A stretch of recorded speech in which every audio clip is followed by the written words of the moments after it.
Good morning, everyone. Good morning. I hope everyone's doing well. I know is that loud? Is it just me or is it like, okay. Yeah. Um, okay. So like here maybe? Okay, okay. Okay. Good morning. My name is Andrea and I use she, her pronouns.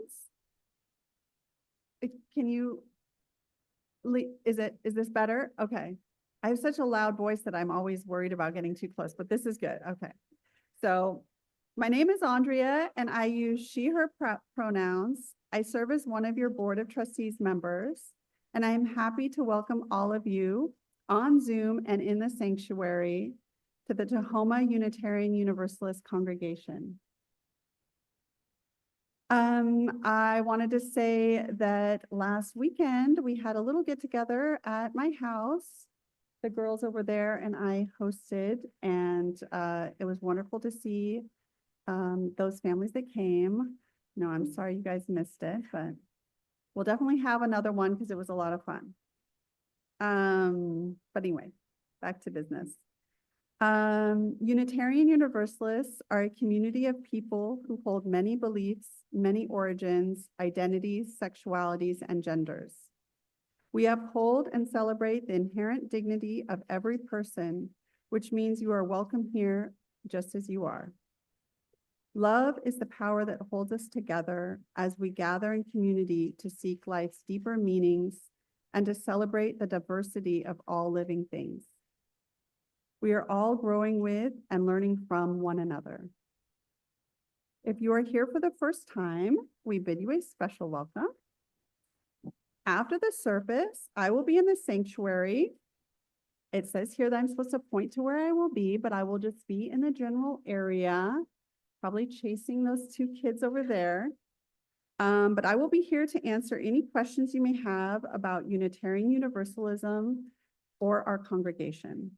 Or if you have questions about how to become involved in our community, please just ask. I also encourage you to explore our website, tahomauu.com. At that website, you can sign up for our weekly e-news that includes information about the important and fun events going on in congregational life and how you can participate. There is so much happening here at Tahoma UU. Here are some special announcements. First of all, we have a rally to defend trans kids' rights right here. So that's on September 12th at 4 p.m. at Wright Park. There are flyers around. I'll leave this one over by the coffee table. And there's some back in the lobby as well. So we have that. Don't miss that. I also wanted to announce that signups for the Chalice Circle, which is a small discussion groups, they're now open. So the Chalice Circles meet and explore the monthly TUUC worship theme. So each month, there is a packet that outlines the spiritual practices and exercises you can try over that month. So it has a theme for each month. And the group explores how each participant is engaging with a theme and how it applies to our own daily living. So it's a place of trust and deep listening and a great way to get to know people better.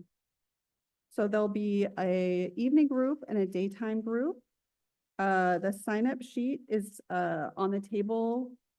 Oh, the sign-up sheet should be on the table by the coffee. Oh, we're using it today. Okay, there will be one later. If not, you can ask me and I'll help you find the sign-up sheet. Let's see. Teacher Sean asked me to announce two things. One, we would love to have some volunteers downstairs. I think I'm going to be volunteering downstairs. So do you need some? Oh, Jan's going to be down there. Okay. Okay, so we're good this week. If you'd like to sign up for next week or any other Sunday, please let us know.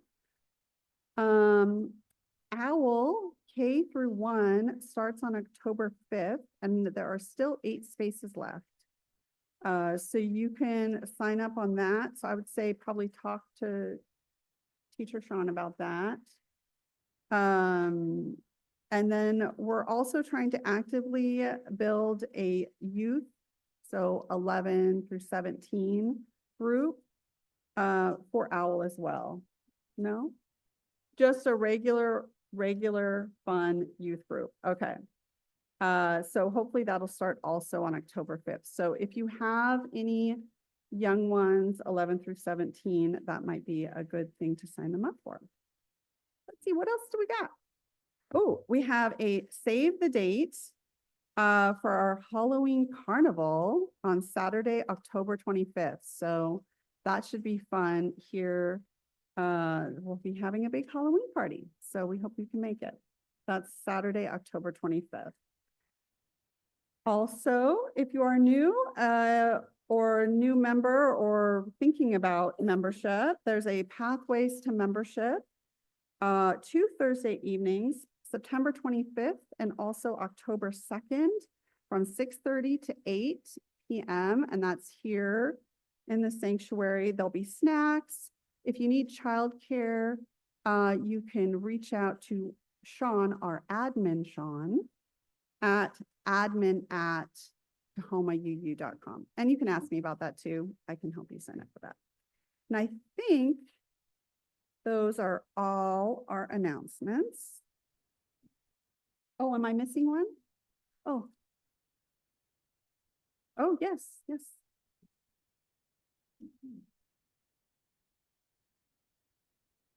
Quickie, our Italian plum tree has been wildly productive, and we have plums literally falling on the ground. We brought a bunch of plums over here. They're not pretty like supermarket plums, but they're pretty yummy, and they all need to be washed. So there's some paper bags. Come grab some, please.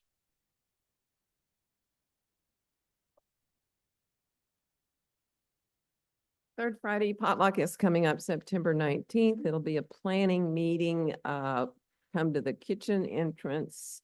We open like at 11:30. We start eating around noon, and we'll be talking about who and what topics we'd like spoken about for the coming year. Myself, Fran McLaughlin, and Maria Figueroa are the 3 people who are coordinating it. So thank you. Please come. Pardon? Bring some food, or if you're late or something, there's always plenty of food, so.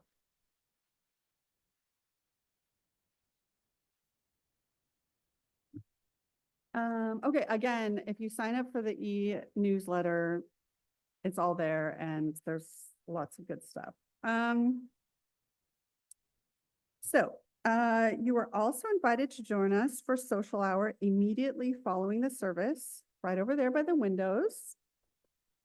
For those of you who are newer to our community, we have red coffee mugs for you to use if you would like to identify yourself and be approached by people who would enjoy getting to know you. So grab a red mug if you want someone to come up to you.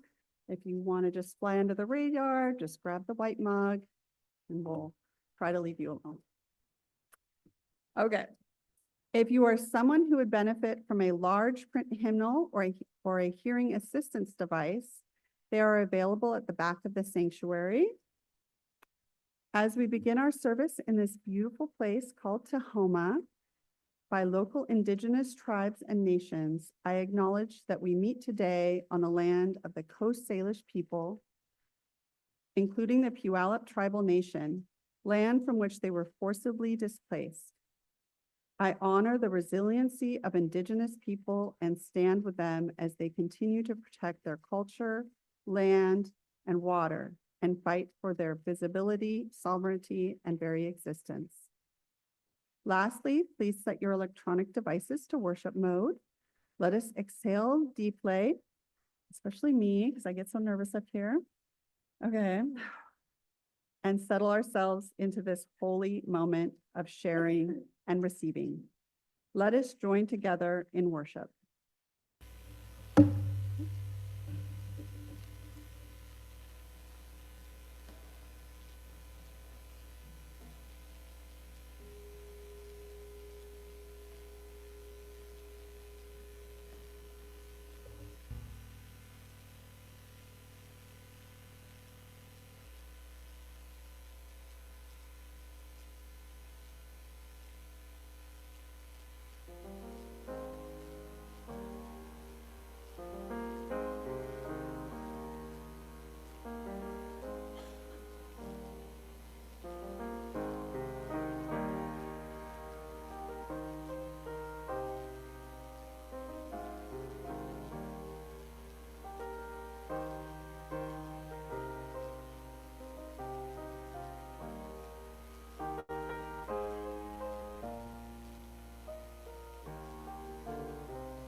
Good morning.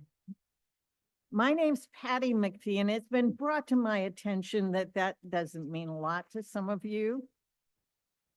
So very quickly, I've been a member of this congregation for probably 15 years or a little longer. I am the gallery director, so if you know anybody or you have any interest in helping with that, I would love some help.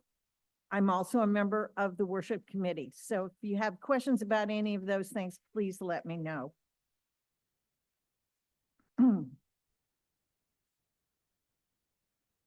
Actually, you were doing the opening. Well, that is true. I was gonna light the chalice. Usually opening words are first, but that's okay. I would like to thank John, who has come back to us from wandering. John is wonderful at helping us to set up the coffee and et cetera. And we are so glad. This is a man who really knows where his feet have been. And if you would join me go ahead, in the lighting of the chalice.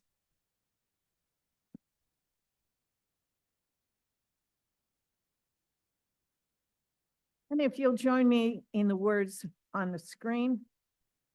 We light this chalice in deep respect for the mystery and the holiness of life, in honor and gratitude for those who have gone before, with love and compassion for those who dwell among us, and with hope and faith for the generations to come.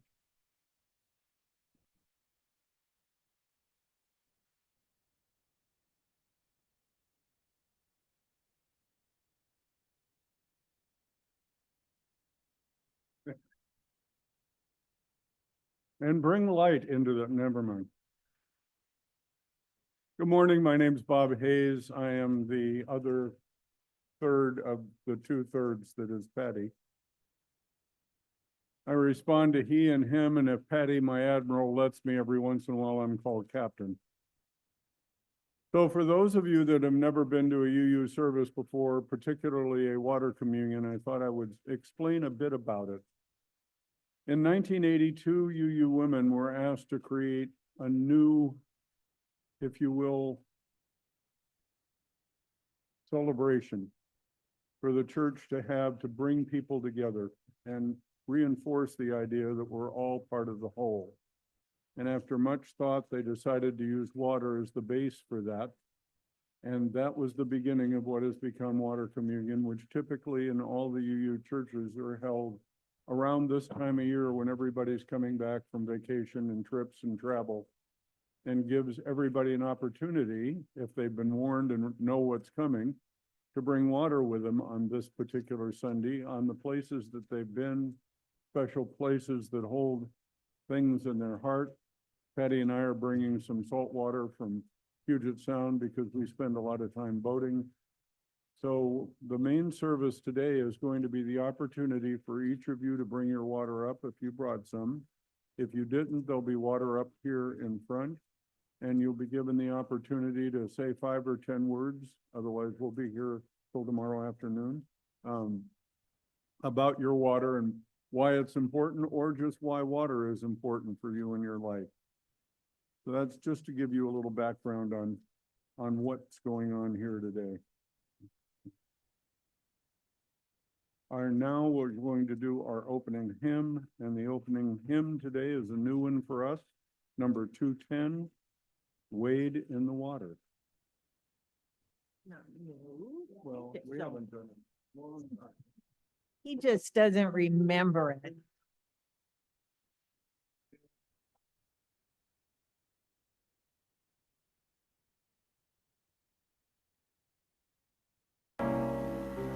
We're gonna do it as it is on the screen, not as it's in the hymnal.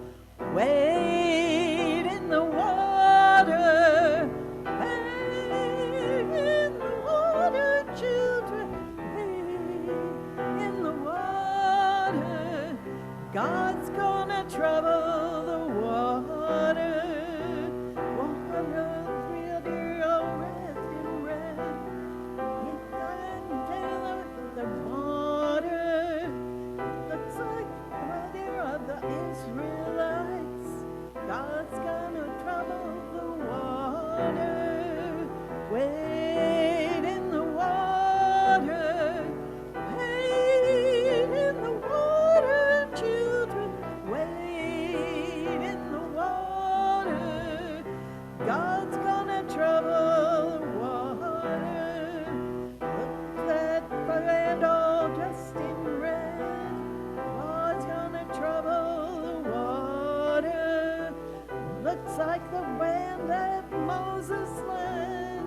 God's gonna trouble the water.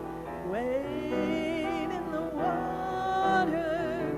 Wade in the water, children. Wade in the water. God's gonna trouble the water.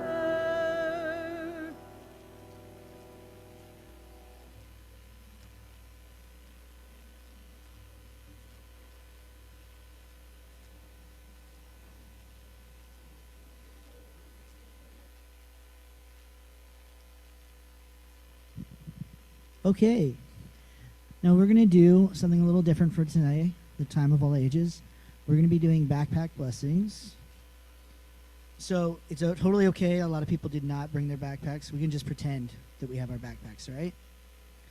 And I've got two helpers, Jimmy and Lincoln, who will be passing out backtag blessings. So if you would like them, just raise your hand and they'll come over and hand them out to you, okay? All right. Is everyone ready? You ready? Okay. As we gather today, we honor the beginning of the new school year, a time for learning, growth, friendship, and discovery. These backpacks we carry books and supplies, but they also carry hopes, worries, and dreams.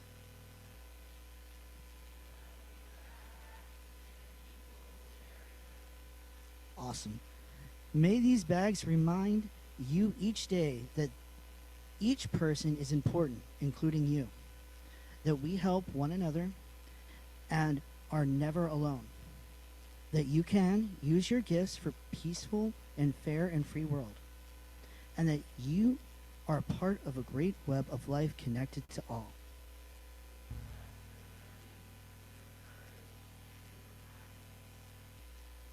As you carry these backpacks, may you also carry curiosity, kindness, and joy. May you discover new ideas, make new friends, and grow in wisdom and compassion. And may you know wherever you go, this community holds you in love and support.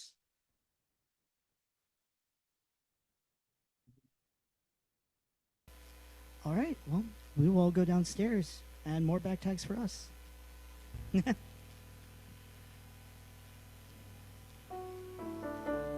Let's sing the children out. As you go, as you go, may your heart be at peace as you go. To nurture the spark of our precious life, we hold you in our love as you go. Love as you go, as you go, may your heart be at peace as you go. We nurture the spark of your precious life. We hold you in our love as you go.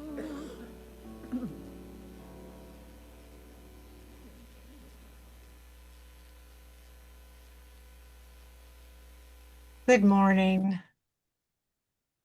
I'm Sheila Wybrow, the chaplain this morning. We've come to the time in our service where we have an opportunity to share our financial gifts, which support our staff, our minister, our director of religious education, our administrator, and the many programs that we have. In the sanctuary, you can place your donation in the basket, and there's a couple of baskets up front, and on the internet you can go to the website and click on the giving tab. Thank you for your generosity.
If you would join me in the dedication of the offering.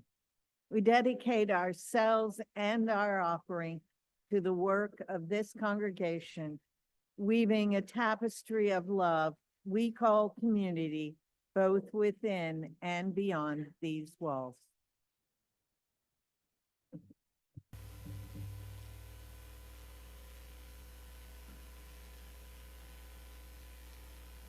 So I'm going to begin the service this morning with a poem by Bill Larkin, and then Patty's going to go into a little more detail about it. If I were called in to construct a religion, I should make the use of water. Going to church would entail affording to dry different clothes. My liturgy would be to employ the images of sousing, a furious, devout drench. And I should raise to the east a glass of water where any angled light would congregate endlessly. Water is an unusual Larkin poem in several ways, as the following analysis aims to highlight.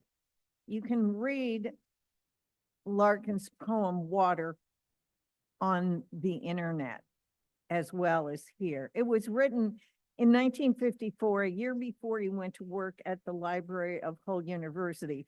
The poem is unusual, not least because, unlike many of Philip Larkin's poems, it's written in free verse with no rhyming structure or regular meter. Only a handful of his other famous poems, such as Going, Days, Afternoon, and Solar, are similarly unrhymed and in free verse.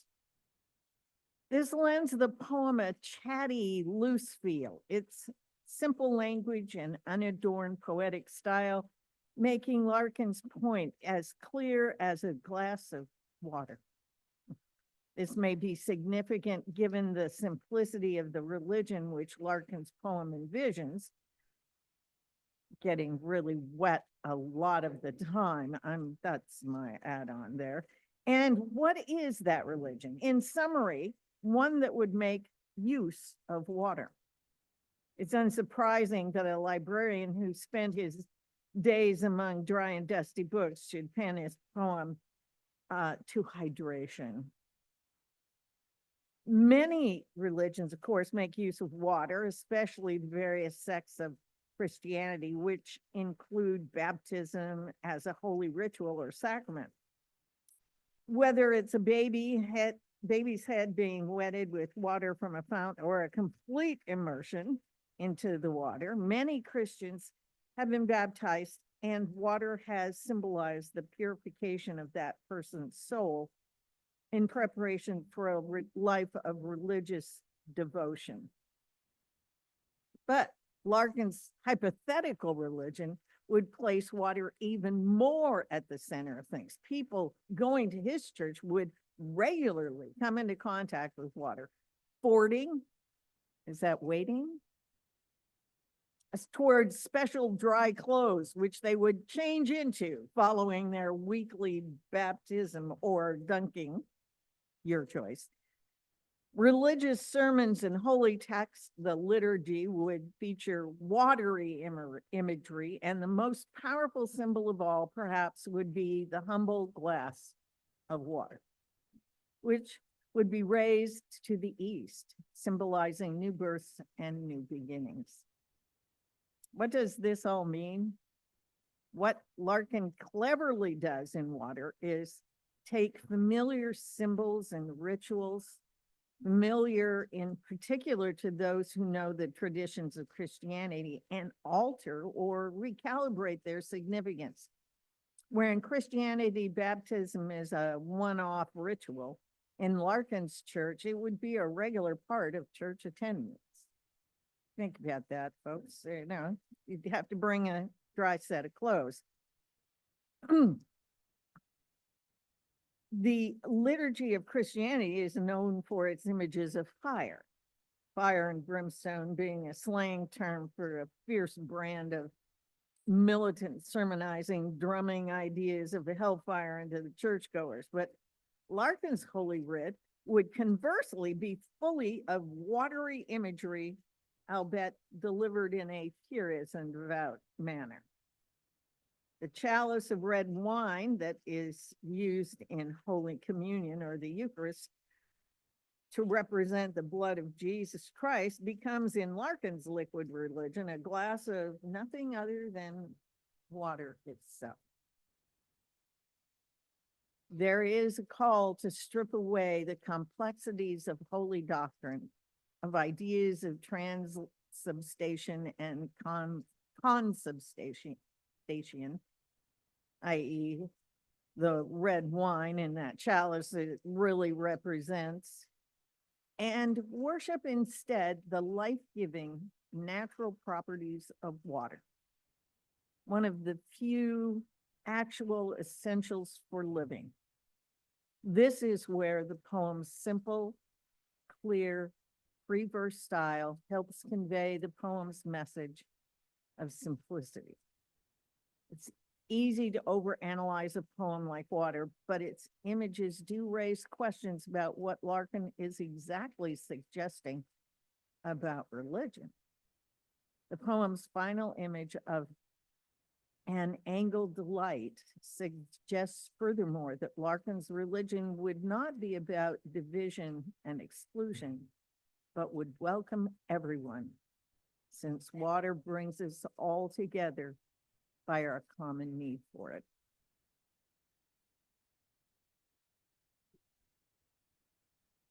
I would be happy to read the poem once again.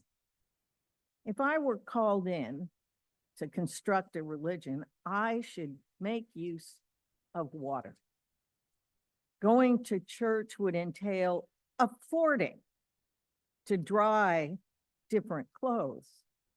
My liturgy would employ images of sousing, a furious, devout drenching.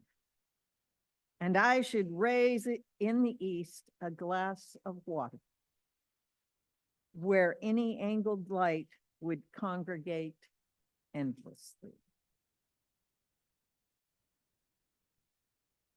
Your turn. Yeah. Singing time? Oh, is it? Says right there, singing. Singing. Yeah. He's not the singing one, I'm the singing one. Would you rise in body or in spirit while we sing twice through just the main verse? So we're going to sing, when I breathe in, I breathe in love. When I breathe out, I breathe out peace. The words will be on the screen. When I breathe in, I breathe in peace. When I breathe out, I breathe out love. When I breathe in, I breathe in peace. When I breathe out, I breathe out love.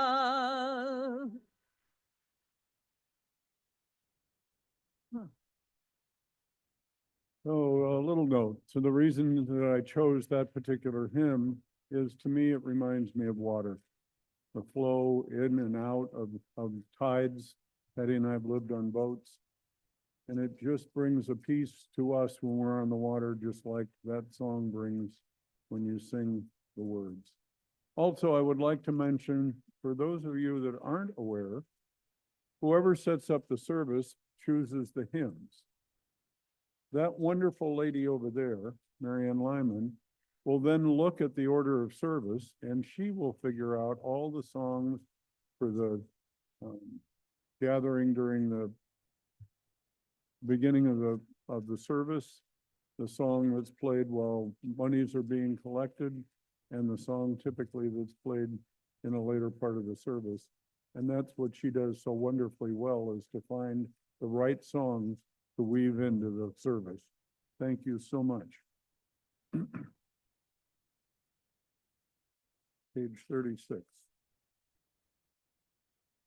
now that I've embarrassed her and she's gonna put a rock in my sock. Well, before we start into the service, I wanted to read another poem that I thought was appropriate. The name of it is Water is My Prayer. May it hold and buoy me when I sway and fall, wrapping me in its forgiving embrace.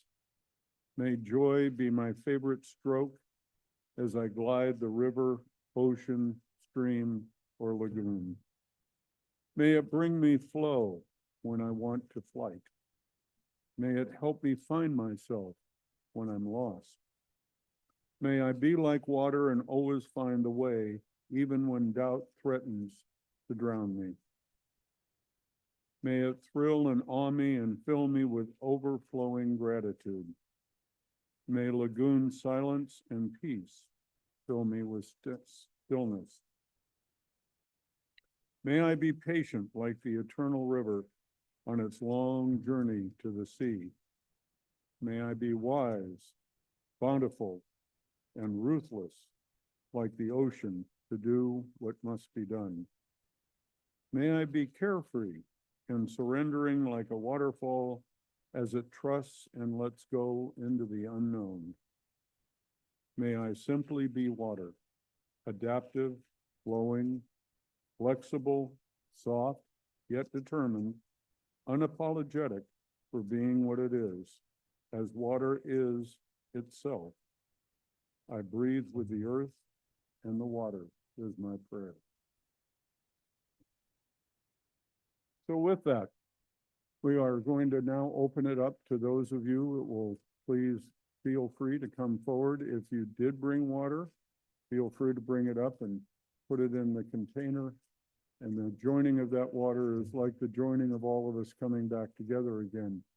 If water is special in your life, if some special occurrence has occurred, or you would just like to come up and share a joy or a sorrow, there's water up here that you can pour into the bowl and share that with us.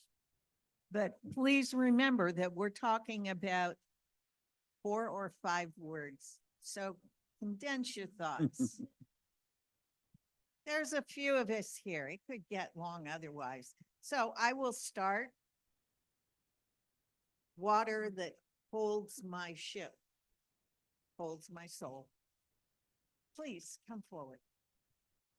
And I will let you have the microphone for a moment.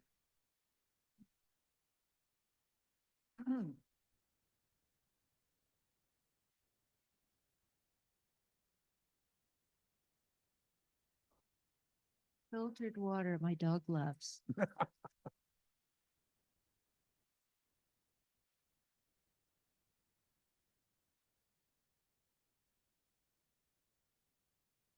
is water from our bowls that we feed our critters in because it matters.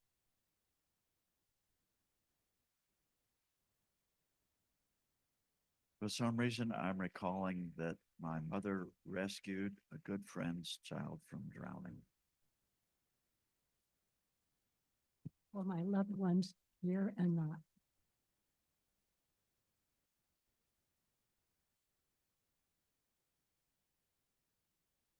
Because I'm a water educator.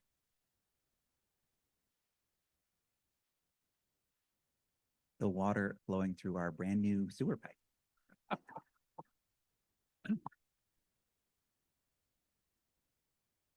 Representative of our lakes, Bonnie Lake.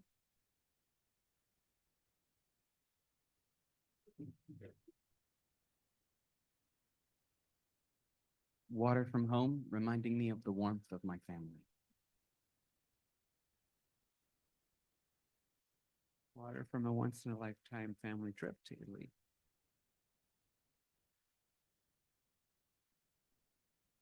Family reunion at Lake Taps and a cruise to Alaska. Rainwater for somebody that I lost this summer.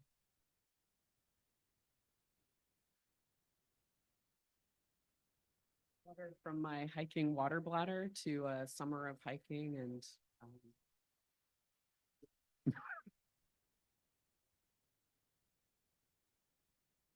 Water from the upper Michelle Falls that nourished crawdads yesterday.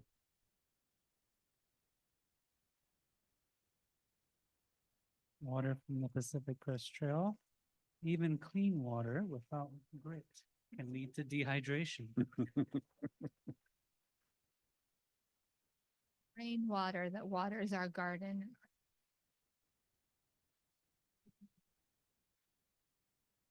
Gig Harbor water that represents a maritime history and life for my garden. Water from the east and west shores of Lake Michigan. Water from Wilkinson Creek, my new home.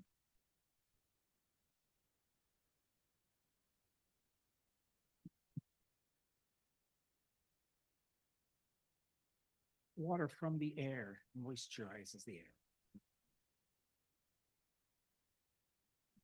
Glacial water from the Sauk River above what was the church cabin for a third of a century. Last Wednesday.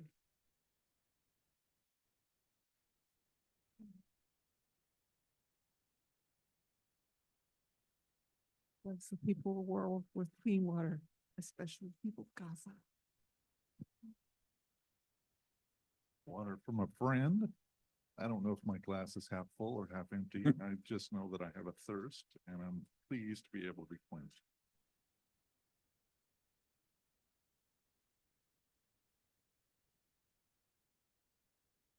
For Mount Tahoma.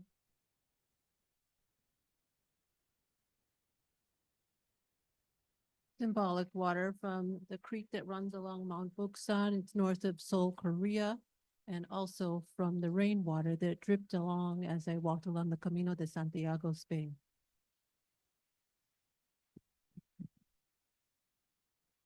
Water from the tap, because water is life.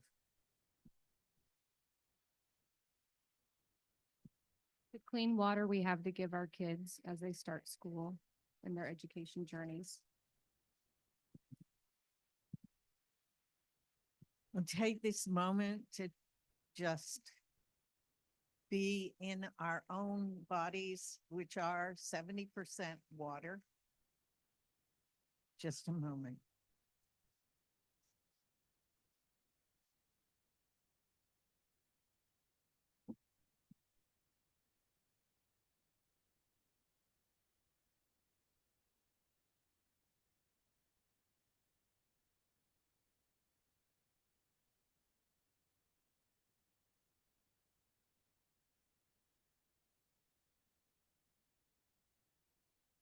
So in setting an intention, I will share this poem by Margaret Atwood.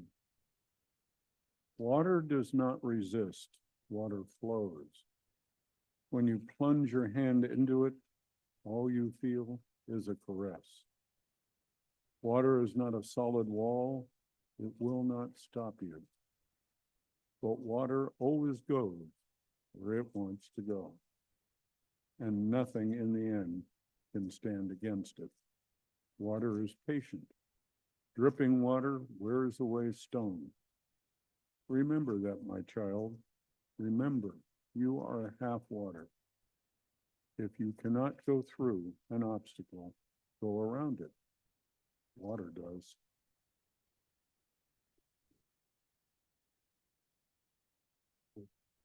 Our closing hymn is Blue Boat Home. The words will be on the screen. If Bob's in the pulpit, then yeah, you're going to probably sing this song. Rise in body or spirit.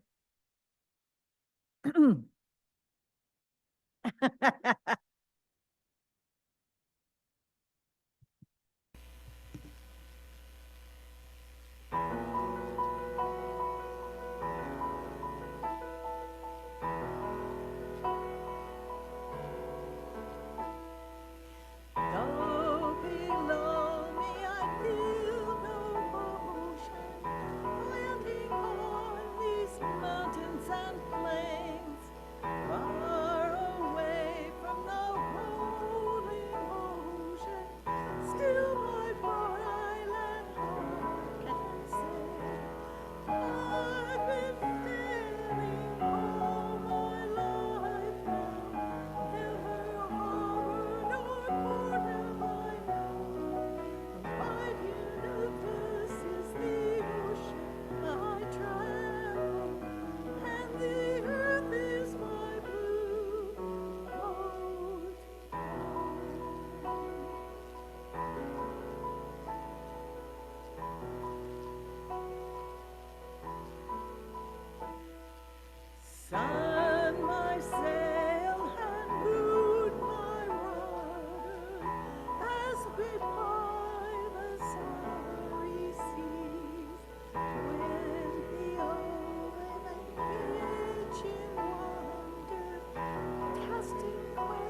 One of the things about that song that I always find amazing is the ending word home, if it's said properly, is a meditation. Home. In closing, we come together today to welcome each other back from our summer travels and perhaps life's travels. This water communion is not only a joining of the waters we all brought, but a joining of our community. Each of us is a drop in the life of our TUUC church and community and the greater community around us. May we always remember the importance of every drop of water as it is a drop of life. And with that, we will extinguish the candle. Well, I said words aren't there yet. Can't say, the words weren't there, Mom. You don't believe me that I live with an admiral. I do. You'll join me, please. We extinguish this flame, but not the light of truth, the warmth of community, or the fire of commitment. These we carry in our hearts until we are together again. Now you can put it out.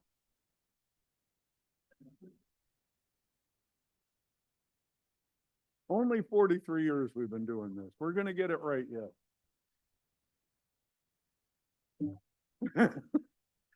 And if you'll all raise and join us in our closing, please.